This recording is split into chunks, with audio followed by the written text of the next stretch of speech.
All right, so today on The Explainer, we're going to dive into a pretty high-stakes geopolitical game. It's all about energy, it's about climate, and it's about what happens when one of the world's biggest fossil fuel superpowers finds itself caught in a serious global squeeze. And this really is the big question for our whole explainer today. As the world starts moving towards decarbonization, it's kind of like it's building this climate wall. So what happens to a country whose entire economy is built on selling the very thing that's on the other side of that wall? Yeah. This whole story is really about a squeeze, this intense mounting pressure that's coming from all sides.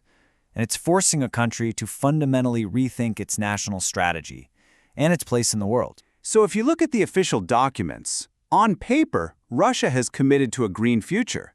They have a goal of hitting carbon neutrality by 2060. But when you dig into their actual energy strategy, you see this powerful internal conflict.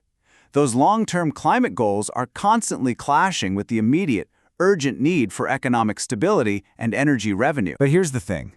Ignoring this global shift just isn't a viable option anymore. As industry advisor Alexander Griff puts it, the climate agenda is creating new rules of the game. It's not a choice. It's a reality that's forcing even the most conservative energy players to adapt. So where is all this pressure coming from? Well, the first front is from the West. And specifically, it's coming from the European Union, which has always been Russia's traditional energy market. Okay, so the EU's main weapon here is something called the Carbon Border Adjustment Mechanism, or CBAM for short. To put it simply, it's a carbon tax, right at the border.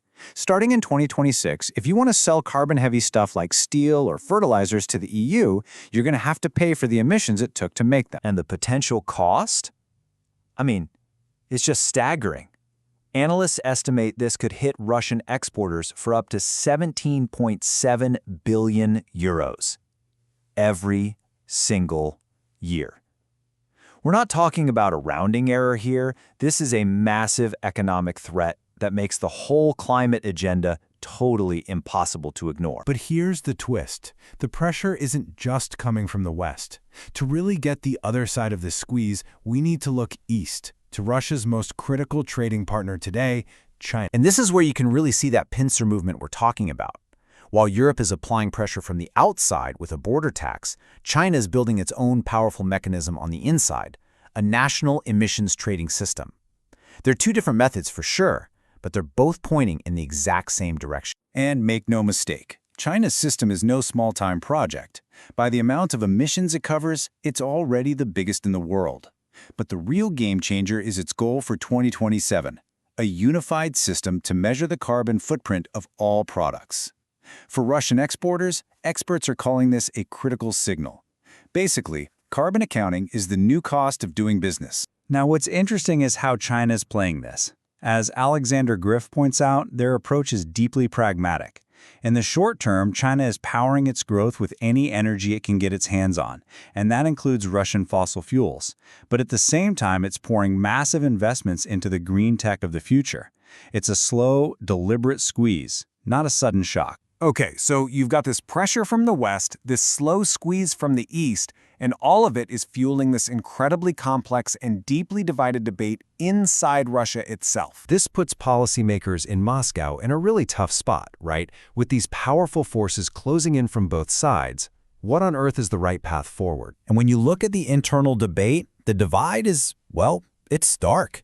On the one hand, you have some officials and experts pushing for domestic carbon regulation by 2028. They argue it's absolutely essential to stay competitive. But on the other hand, you have a lot of influential voices calling that a mistaken decision, insisting the economy just can't handle another financial burden right now. You have people like engineering director Pavel Meryshev, who basically lays out the core economic argument. He says decarbonizing at the expense of the country's immediate interests is just impractical. The budget, he argues, absolutely needs those oil and gas revenues to function. But then you get the flip side of that argument, voiced here by marketing director Elena Mikhailova, and it's just as stark. She says the risk of doing nothing is losing access to critical export markets, places where a product's carbon footprint is already becoming part of its price tag. In her view, ignoring the climate agenda isn't saving money, It's throwing away future revenue. So, caught between these two huge opposing pressures, a third path is starting to emerge. It's not a path of radical, sudden change, but one of pragmatic, strategic adaptation. And this emerging path forward is a real balancing act. It's about first modernizing the industrial processes you already have to make them more energy efficient. Second, it's investing strategically in brand new technologies like carbon capture. Third, it means exploring new low-carbon products like hydrogen. And fourth, it's about trying to diversify your energy portfolio, all without wrecking the core oil and gas business that's powering the economy right now. But any talk of fast, green transition runs smack into a pretty stark reality. Renewables like solar and wind, they make up less than 1% of Russia's current energy mix. The country runs on fossil fuels, and you just can't change a system that massive overnight. And that reality is exactly what fuels this huge debate over renewables. On one side, you have proponents who say, look, the costs for solar and wind have fallen off a cliff.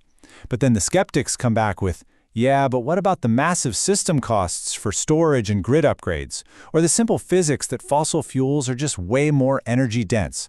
These aren't small details, they're fundamental challenges. And this all leads to a really crucial strategic idea, something brought up by project manager Dmitry Shiatov. He makes the argument that carbon neutrality doesn't actually mean you have to completely abandon fossil fuels. And why is that? Because technologies like CCUS, carbon capture, utilization, and storage, at least in theory, make it possible to neutralize their climate impact. And that might just be the ultimate takeaway here. For a fossil fuel superpower that's caught in a global squeeze, maybe the future isn't a simple choice between its economy and the climate. Instead, it might be a high-stakes race. Not a race to replace its most valuable resources, but to reinvent them.